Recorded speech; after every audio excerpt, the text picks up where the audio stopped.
I still remember that morning in New York.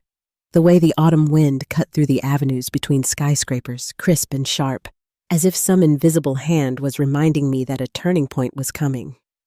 After nearly 2 decades in the world of high-stakes negotiations, I had grown used to the pulse of this city, the impatient horns along Lexington Avenue, the echo of heels on marble floors, the unreadable faces of men and women who carried millions, sometimes billions, in the weight of their briefcases. But that morning, the sounds pressed differently against my chest, heavier, more urgent, like a prelude to something inevitable.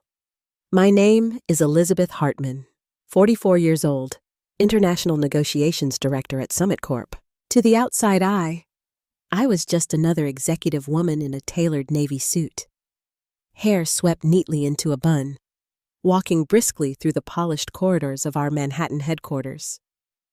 But beneath the surface, I carried an entire lifetime of sacrifices.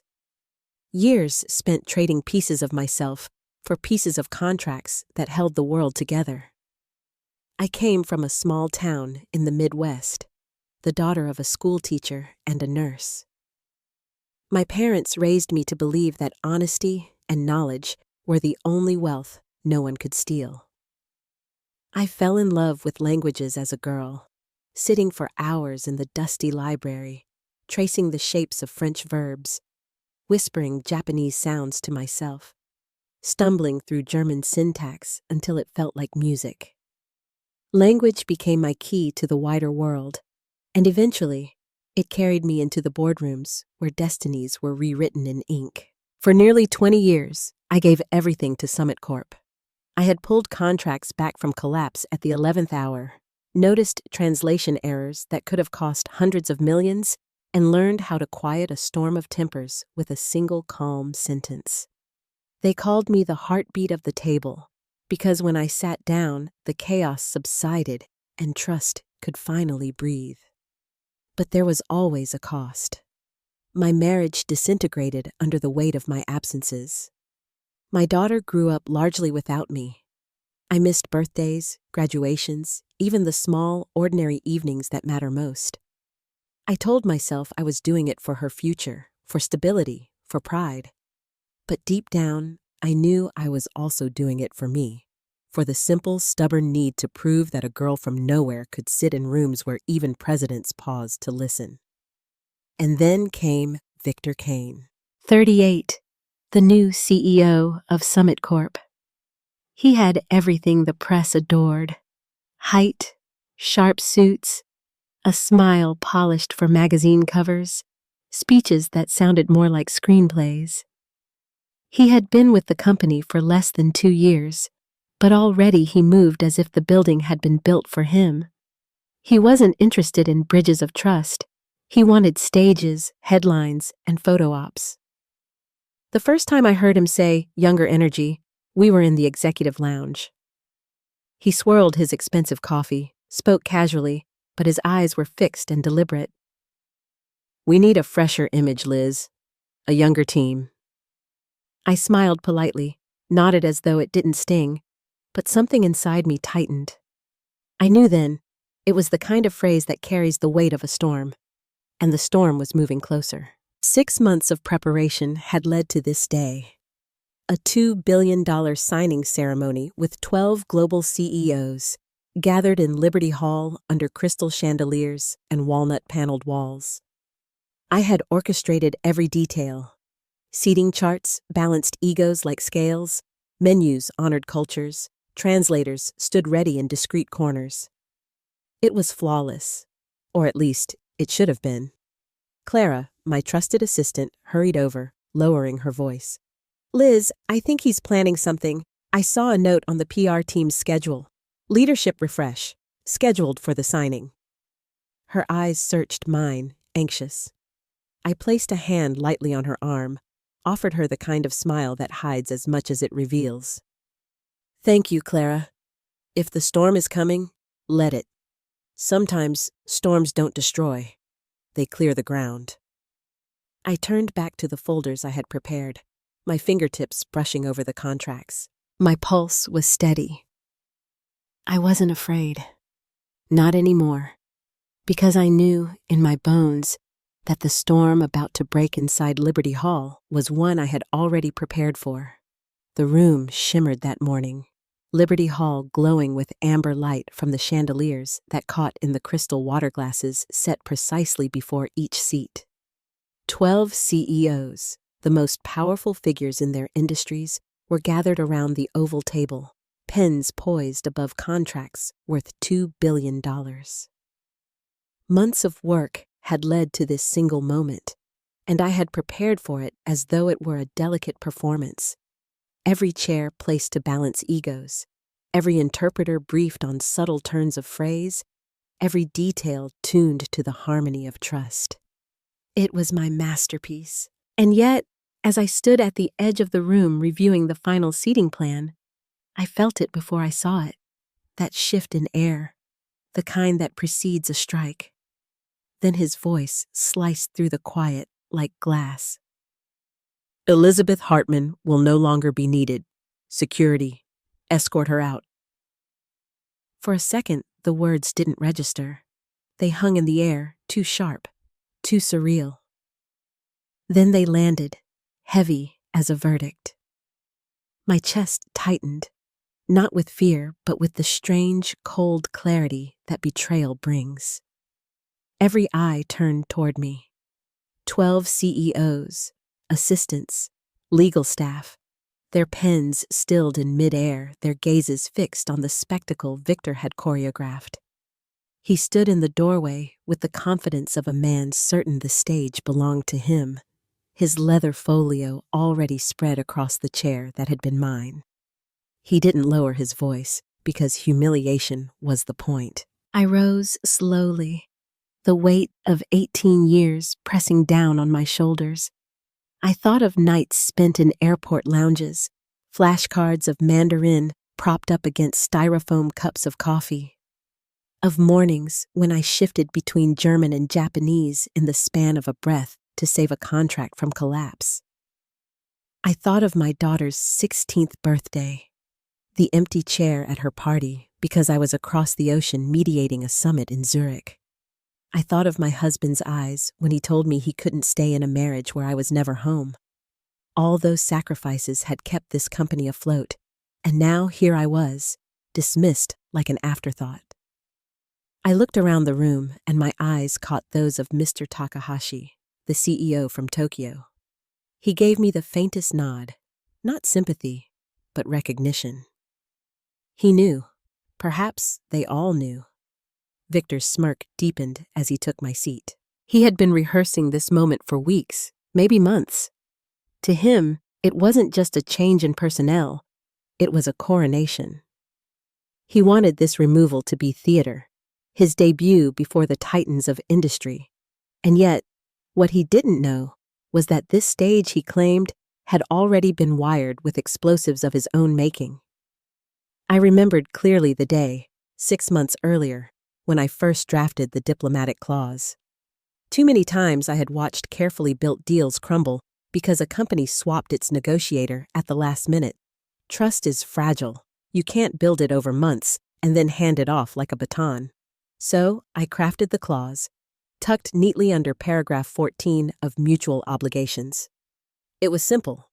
If the designated liaison was removed or replaced before final signing, all memorandums of understanding would automatically become void. No drama, no loopholes, just a safeguard. And of course, in every draft, the designated liaison was me. Victor never even noticed. He skimmed the headlines, his eyes hungry for branding mock-ups, for photo ops. Legal text bored him. He signed without a second thought. That was lock number 1. The second was more personal, something I carried everywhere. A small hardware token, no larger than a house key, nestled in my leather bag. Without it, no digital signature could be authenticated, no contract made legally binding. The system had been my idea after a near disaster years ago, when a rival firm nearly forged an approval while I was mid-flight. With my token, and only with my token, could the deal be finalized. Even if Victor got every CEO to sign, Even if he posed for photographs holding the contracts high, without me, it was nothing but paper. But he didn't know any of this. He thought stripping me of my seat stripped me of my power. He thought silencing me erased my influence. What he never understood is that power doesn't always sit at the head of the table. Sometimes it stands quietly at the edge of the room, holding the last key. So I stayed silent. I adjusted my jacket, slid my chair back into place with care, and stepped aside. I didn't argue. I didn't plead. My silence was heavier than words. Around the oval, I saw the change ripple across the table. Pens lowered. Folders began to close. A flicker of eyes met across the room, an unspoken signal that those who lived in boardrooms knew too well. Trust had shifted, and it had shifted with me as I walked away from that seat. Victor launched into boilerplate remarks, his voice full of manufactured confidence. But momentum lives in trust, and he didn't have it. He couldn't feel the way the air had already cooled. Couldn't sense the growing distance between himself and the people he believed he had won over. When the CEO from Oslo leaned back and asked calmly, "Mr. Kane, could you clarify Clause 18? I almost smiled. Clause 18 wasn't just a number. It was the keystone of risk allocation, something I had fought through 14 revisions to balance across 12 jurisdictions. Victor had never even been in the room for those debates. He froze, just for a fraction of a second, but enough. His eyes flicked down to the page, searching desperately. Then Henrik Vollmer from Munich spoke, each word edged with steel. "Without her, who ensures these terms are honored?" It wasn't a question. It was an indictment. One by one, the subtle signals multiplied. The CEO from Singapore snapped her folder shut. São Paulo's representative capped his pen deliberately, placing it in the center of his notepad. Interpreters began gathering their headsets, slipping quietly out of the room. The silence was thick, not empty, but full of calculation, full of judgment. Victor tried to push forward, voice rising with brittle urgency. "If we could all just continue, we can resolve—" But the dam had cracked. The CEO from Oslo stood, smoothing his jacket, voice calm as a verdict. "As per the diplomatic clause, our memorandum is now void. Without the named liaison, there is no agreement." The words struck like a gavel. My heart didn't race. It didn't need to, because I had known all along. The very moment Victor chose spectacle over substance, he detonated his own stage. The moment the CEO from Oslo closed his folder and declared the memorandum void, the atmosphere in Liberty Hall shifted from tense to terminal. It was the kind of silence you don't fill with words because words are already useless. Around the oval table, I watched as the most powerful men and women in the room exchanged glances. Not with me, but with each other. They weren't debating anymore. They were aligning, and alignment against a man like Victor Kane was more lethal than any protest I could have voiced. He tried. Oh, how he tried. His voice cracked with forced authority as he gestured toward the contracts still lying before them. "We can still move forward," he insisted, desperate, almost pleading. "We have consensus. The terms are favorable. Let's not lose Mom." Then Singapore followed. She leaned toward her interpreter, whispered a single word, and began gathering her papers. The crisp snap of her folder closing was like a gunshot. Victor's face paled as he reached out, palms open, like a man trying to stop water from spilling through his fingers. "Please, if we could just—" he stammered, but no one was listening. I stood near the wall, my leather bag resting against my hip, hands clasped loosely before me. I didn't move, didn't speak. I didn't need to. Influence doesn't always roar. Sometimes it's the quiet gravity that bends the room around it. And in that moment, I was the gravity, not him. Munich was next. Henrik Vollmer, tall and severe, walked the length of the table, his leather shoes striking the marble floor like a metronome of judgment. He didn't extend his hand to Victor.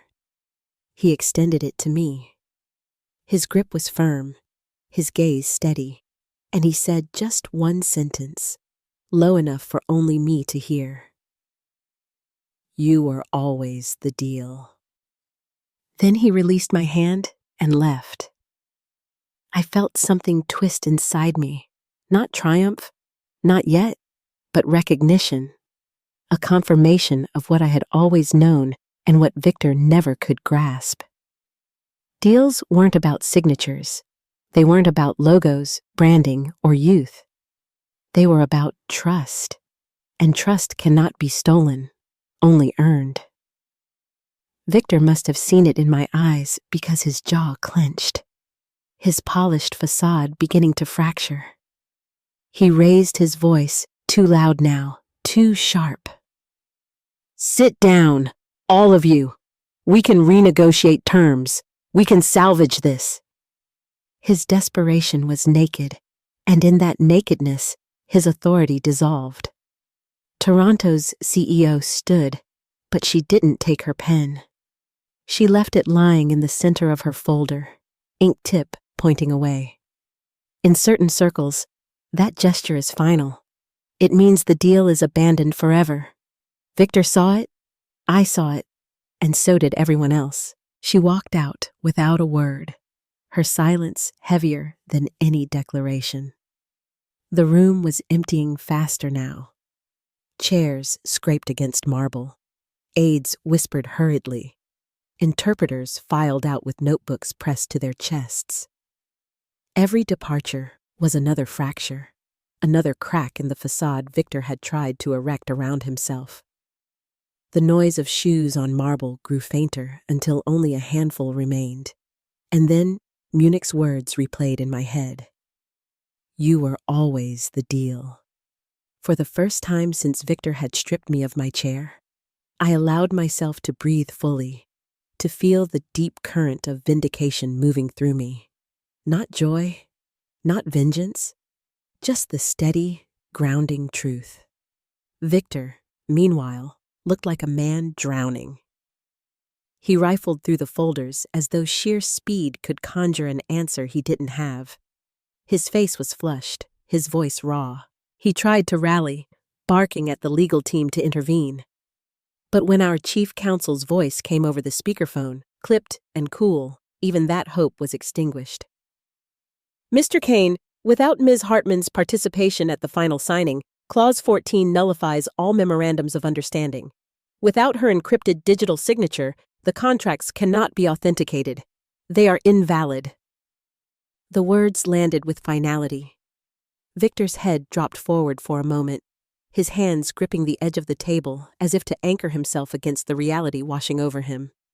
I didn't smile, not outwardly, though the temptation rippled beneath my composure, because I knew what came next, and it was unstoppable. The CEOs were already drafting their messages to their boards. Oslo's aide sent the first one, a blunt assessment. "We don't work with instability." I heard the whisper as it passed me in the hallway, and I knew others would echo it. Instability, that was the death sentence. No company, no investor, no institution would touch Summit Corp under Victor's shadow now.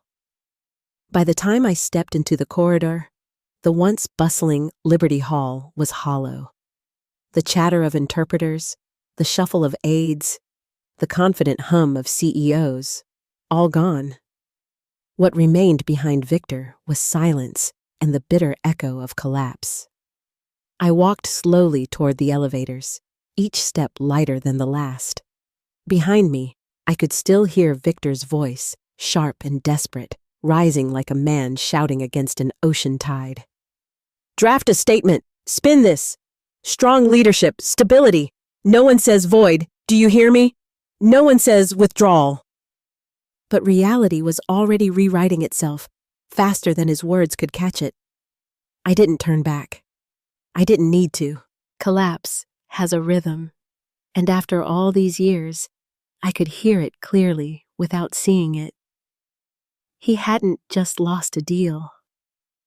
He had lost everything he thought gave him power. And in the quiet that followed me out into the marble lobby, I realized something profound. This was not my defeat. It never had been. This was the moment I had been walking toward all along, even when I didn't know it. The cold air outside Liberty Hall felt sharper than I expected, cutting across my cheeks as though the city itself wanted to wake me from the long dream I had been trapped in.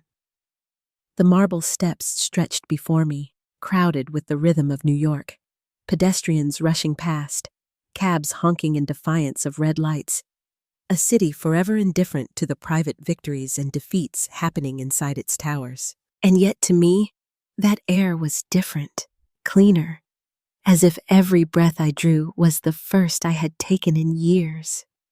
I paused halfway down the steps, leather bag heavy at my side, and let myself exhale. Behind me, Victor's voice still rang faintly through the open windows of Liberty Hall, frantic, commanding, unraveling. He was clinging to a stage that no longer existed, trying to pull back curtains that had already fallen. I didn't need to look to know his face was pale, his jaw clenched, his eyes darting desperately at aides who had already begun to distance themselves. Collapse always looks the same. A man insisting he still holds power when everyone else has already left the room. My phone buzzed in my hand, its vibration steady against my palm. I glanced down and saw the name glowing across the screen. Takahashi, the CEO from Tokyo. My breath caught for just a moment before I answered, stepping aside into the shadow of the building to escape the current of pedestrians. "Hartman-san?" His voice came through, steady and warm. Not the clipped formality of conference calls, but something gentler, something personal. "I believe you already know the outcome inside." "I do," I replied, my own voice surprisingly calm. "Good," he said, and I could almost hear the faintest trace of satisfaction in his tone.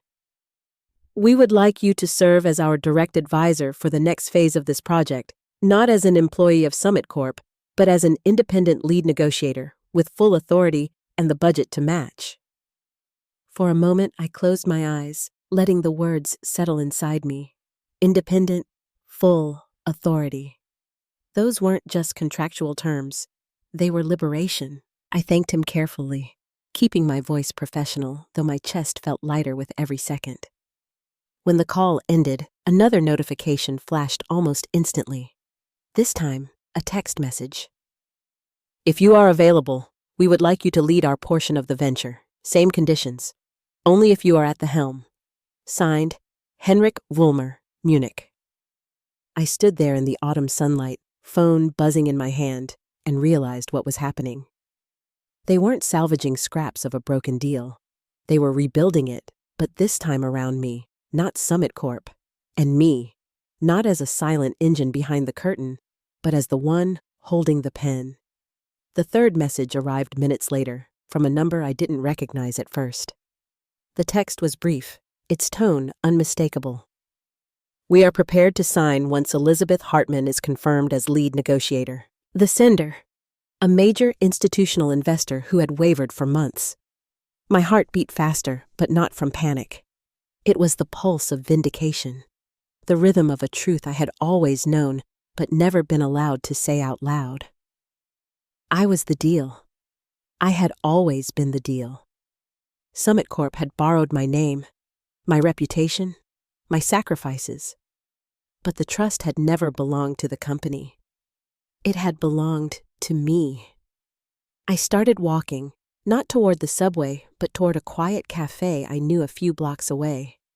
My steps were unhurried, my bag swaying lightly against my side, the hardware token inside it like an anchor and a crown all at once. Messages continued to arrive, each one a thread weaving into the same tapestry. Tokyo, Munich, Sao Paulo, Toronto. One after another, they confirmed what Victor could never understand, that relationships, once forged in honesty and years of endurance, cannot be transferred like a title. They live and die with the person who earned them. And they had chosen me. As I entered the cafe, the warm scent of roasted coffee beans enveloped me, a quiet contrast to the cold air outside. I found a seat by the tall window, set down my bag, and opened my leather notebook to a blank page. For the first time in years, I wasn't scribbling someone else's agenda, wasn't drafting talking points for another executive's spotlight. The page was mine, and so was the story. I wrote down a single line at the top. My terms, my future. I sat there for a long while, watching the city blur past the glass, and felt the shift taking root inside me. For nearly 2 decades, I had been the invisible bridge, the unseen ink on the contracts, the name buried in acknowledgments while others took the stage. I had endured being overlooked, silenced, overshadowed, because I thought my role was to hold the structure together quietly. But now, as the offers flooded in, I understood with absolute clarity. The structure had always been me. The calls continued through the afternoon, each one layering upon the last, until the weight of opportunity felt almost overwhelming. Yet beneath it all, I remained calm, steady. Because I wasn't scrambling to salvage a career. I was shaping the next chapter with deliberate hands. For the first time, I wasn't bracing for someone else to steal the chair beneath me. This chair, wherever I chose to place it, would be mine. By the time I left the cafe, the sun was dipping low, painting the skyline in streaks of gold and crimson. I walked back into the city's current, but this time, my stride was different. Lighter, yes, but also firmer. Behind me, Summit Corp was unraveling under Victor's false reign. Ahead of me, an entirely new map was being drawn, and I was the one holding the pen. My new office was nothing like the towering glass chambers of Summit Corp. It sat on the 12th floor of a modest building in Midtown Manhattan, with wide windows that opened to the restless city below. No marble floors, no chandeliered ceilings, no curated artwork designed to impress visiting boards, just clean walls, a polished oak desk, and sunlight that poured in without asking permission. For the first time in decades, the space I worked in felt entirely mine, uncluttered and unclaimed by anyone else's ambition. There were no lingering shadows of a boss waiting to cut me down. No agenda drafted by unseen hands. Every inch of it whispered freedom. On the desk lay a single folder, heavy with contracts, yet light with possibility. Weeks of conversations had converged into this moment. The same 12 companies, once scattered by Victor's arrogance, now bound together again, only this time under my leadership. They had rebuilt the venture around me, each one making it clear that their signatures meant nothing unless mine stood at the top. The irony wasn't lost on me. Summit Corp had tried to erase me, and in doing so, had erased itself. Now the deal was here, alive, because I was here. When the day of the signing came, I walked into the conference room I had arranged. Not Liberty Hall, not the grand stage of Victor's failed spectacle, but a quiet, modern space with long windows and a table broad enough for everyone to sit as equals. The CEOs were already gathered, their presence calm and purposeful. There were no photographers waiting in the hall, no PR teams fussing over lighting or press releases. This time, the audience was composed only of those whose trust had been forged in the fires of years of negotiations, and that was enough. As I took my seat at the head of the table, I couldn't help but remember the sharp scrape of my chair being pulled away from me that day in Liberty Hall. The humiliation had burned then, but sitting here now, I realized that moment had been less an ending than a shedding. I had been forced to step away, only to find a seat that truly belonged to me. Henrik Woolmer from Munich leaned forward, a faint smile tugging at the edges of his otherwise severe expression. He placed something on the table in front of me, a sleek black Mont Blanc pen. Recognition washed over me instantly. It was the same pen he had left behind on the polished marble table the day the deal collapsed, a quiet symbol that without me, there was nothing left to sign. Now, returned into my hands, it carried a different meaning. "I thought you should have it," Henrik said softly, so only I could hear. "It belongs to the person who kept the deal honest." I turned the pen in my fingers, feeling its weight. Not in grams, but in years. Years of flights, sleepless nights, missed birthdays, failed anniversaries, endless sacrifice. Years in which my victories had always belonged to someone else in the press releases. Until now. The room grew quiet as the contracts were placed before me. I uncapped the pen slowly, its click echoing faintly, and lowered it to the page. There were no cameras flashing, no orchestrated applause, only the steady scratch of ink as my name curved across the line. Elizabeth Hartman, Chief Negotiator, Independent Lead. My hand was steady, my signature bold. For the first time, it wasn't about proving someone wrong. It was about proving myself right all along. When the last page was signed, I capped the pen and set it gently on the table. Around me, the faces of 12 CEOs nodded, some solemn, some smiling. Not one of them looked at me as a subordinate or a stand-in or a shadow. They looked at me as the center, the anchor, the person who had held the bridge together when everything else had crumbled. As the meeting gave way to quiet conversation and plans for the future, I sat back for a moment, letting the reality settle in. After years of building bridges for others to walk across, I was finally the one deciding where those bridges would lead. The circle had closed, but it was not the same circle I had been trapped in before. It was larger, broader, one I had drawn with my own hand. Outside the window, the city stretched endlessly, alive with noise and motion, a reminder that battles were always being fought behind glass walls and closed doors. But here, in this room, I had won not by fighting louder, not by grasping harder, but by trusting the quiet power I had built patiently, brick by brick, deal by deal. And as I gathered the signed contracts, slipped the Mont Blanc pen into my bag, and rose from the chair that was now truly mine, I felt it, not the sharp sting of survival, but the steady, rising warmth of resurrection.